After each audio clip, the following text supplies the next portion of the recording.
Assalamualaikum warahmatullahi taala wabarakatuh. Kumpulan kami telah diberikan tugasan berkaitan dengan tajuk latar belakang guru pendidikan Islam dan cara pelaksanaan pengajaran dan pembelajaran pendidikan Islam. Terlebih dahulu saya akan memberikan apakah yang dimaksudkan dengan pendidikan Islam itu sendiri. Pendidikan Islam merupakan salah satu daripada usaha berterusan untuk menerapkan ilmu pengetahuan agama Islam kepada para pelajar dan masyarakat awam.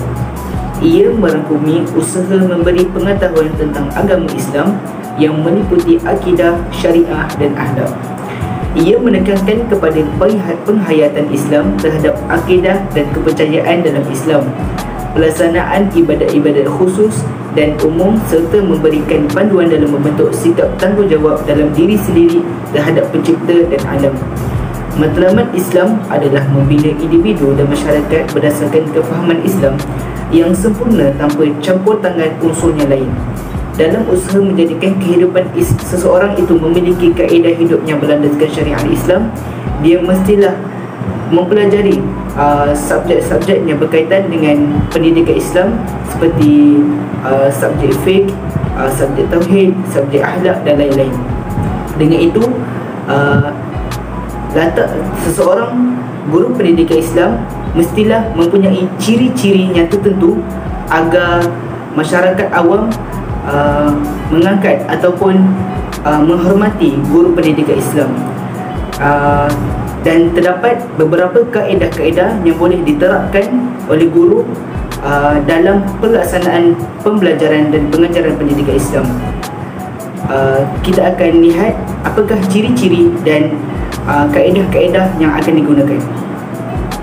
Assalamualaikum warahmatullahi wabarakatuh. Nama saya Iqbal Hamdi bin Halimi. Nombor matrik KID 210504138 daripada Diploma Pendidikan Islam. Saya akan teruskan pembatangan video kali ini dengan subtopik yang seterusnya, iaitu peranan guru pendidikan Islam. Peranan guru pendidikan Islam ini terbahagi kepada dua, iaitu terhadap murid dan juga terhadap PDPC. Kita pergi kepada terhadap murid terlebih dahulu. Poin yang pertama ialah menjadi contoh yang terbaik kepada murid-murid, kerana murid-murid ini akan melihat segala tindak tanduk kita dan gerak-geri kita, kerana kita adalah guru mereka dan kita adalah menjadi contoh yang baik kepada untuk mereka. Yang kedua ialah menanamkan perasaan cinta taat kepada Allah serta iktikad yang benar dalam hati muridnya.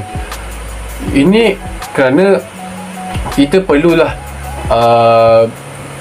meyakinkan mereka bahawa perlulah mencintai dan taat kepada segala suruhan Allah Subhanahu Taala.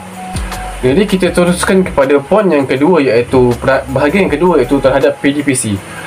Poin yang pertama ialah guru-guru perlu mengetahui dasar pendidikan dan cara pengajaran yang berkesan supaya apa yang diajar oleh guru-guru itu tersebut mudah difahami oleh murid-murid dan juga mudah dihafal oleh murid-murid tersebut.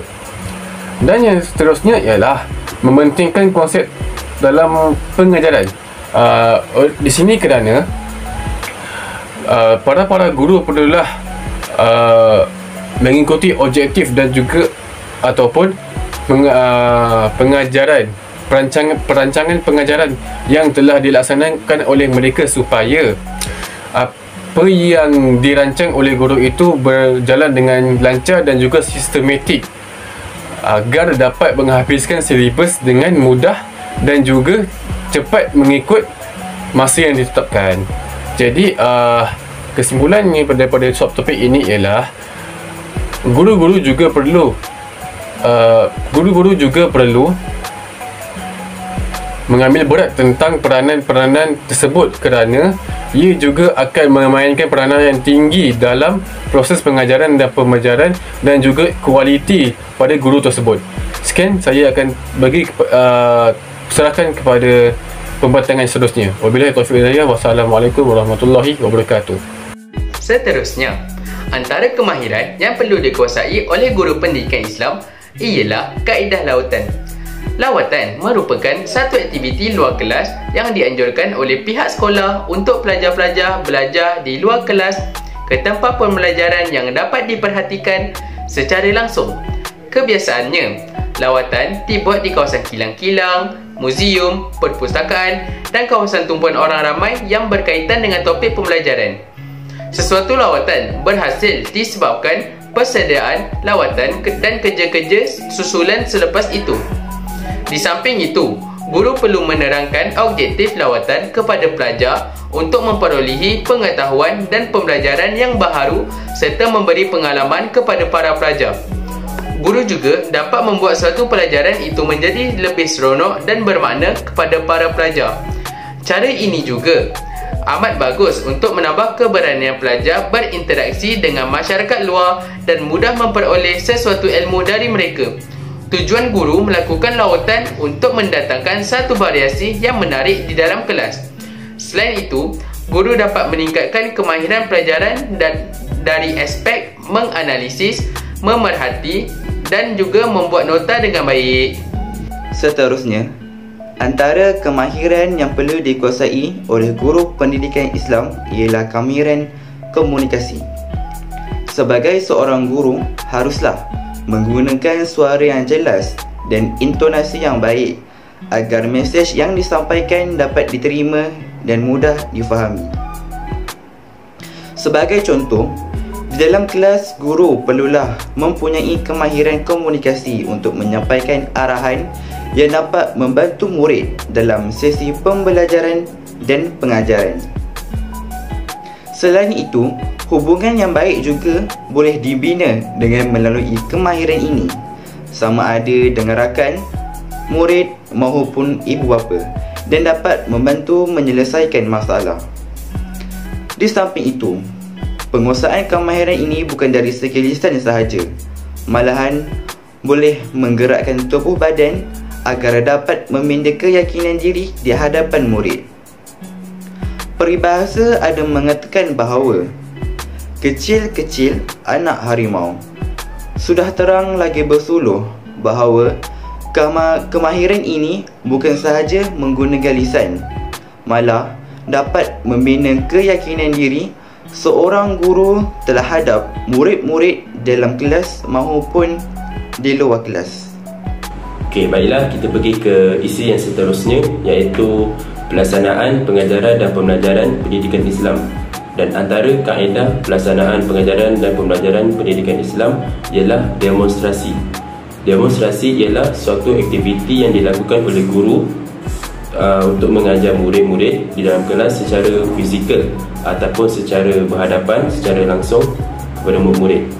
Hal ini kerana terdapat setengah subjek yang perlu menjelaskan subjek itu sendiri dengan lebih jelas dan perlu melibatkan anggota tubuh badan, kira buat demonstrasi, buat perbuatan. Contohnya subjek ibadat dalam topik rukun-rukun solat seperti takbiratul ihram, Allahu Akbar. Perbuatan yang ini ialah disebut sebagai demonstrasi. Dan seterusnya menyuruh murid-murid untuk melakukan aktiviti yang sama yang dilakukan seperti guru. Contoh, bila guru buat perbuatan takbiratul ihram, murid-murid perlu buat apa yang guru itu buat, dan supaya murid-muridnya itu dapat berorientasikan sebagai amalan. Dengan berbuat demikian, murid-murid lebih mudah memahami dan ingat dan serta mengaplikasikan sebagai amalan rutin harian untuk menunaikan solat dengan cara yang betul. Itu sahaja daripada saya. Sekian, terima kasih. Baiklah, akhir sekali kita dapat fahami bahawa pelaksanaan dalam pengajaran dan pembelajaran pendidikan Islam merupakan satu kewajipan yang perlu dipikul oleh setiap insan Muslim bagi menyeru manusia ke arah kebenaran dan hidayah. Pengajaran dan pembelajaran pendidikan Islam ini hendaklah disampaikan mengikut metod yang ditunjukkan oleh para Nabi dan Rasul terdahulu serta berteraskan Al-Quran dan Al-Hadis. Di samping itu, pengajaran pendidikan Islam ini tidaklah terhad kepada kuliah secara lisan saja, tetapi juga perlu menggunakan media yang luas dan terkini asalkan mana tidak bercanggah dengan ajaran Islam. Golongan pendidik yang menyampaikan ilmu agama haruslah terlebih dahulu mempraktikkan akhlak Islam dan mempunyai sifat-sifat yang terpuji dalam dirinya. Baiklah, sekian saja daripada kumpulan kami. Yang baik itu semuanya datang daripada Allah Subhanahu Wa Taala dan segala kekurangan datangnya daripada kumpulan kami sendiri. Wabillahi taufiq wal hidayah. Assalamualaikum warahmatullahi wabarakatuh.